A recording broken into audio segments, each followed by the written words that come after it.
নমস্কার, আমি প্রীতি। আবারও চলে আসলাম নতুন একটা ভিডিও নিয়ে।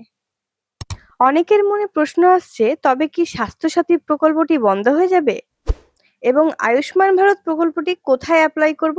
এবং এপ্লাই করতে কি কি তথ্য লাগবে? সবই আজ এই ভিডিওতে আমি বলবো, তাই এই ভিডিওটা শেষ পর্যন্ত দেখুন। প্রথমেই বলি, স্বাস্থ্যসাথী প্রকল্পটি বন্ধ হবে এরকম কোনো তথ্য আমাদের সামনে আসেনি। তাই যারা বর্তমানে স্বাস্থ্যসাথী প্রকল্পটির সুবিধা পাচ্ছেন, তারা অকারণে হতাশ হবেন না। এবার আসি আয়ুষ্মান ভারতে। আয়ুষ্মান ভারত আসলে প্রকল্পটি কি? আয়ুষ্মান ভারত প্রকল্পটি অনেকটা স্বাস্থ্যসাথীর মতনই।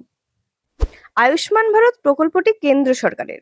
আর বর্তমানে আমাদের কেন্দ্র সরকারই আমাদের পশ্চিমবঙ্গের রাজ্য সরকার।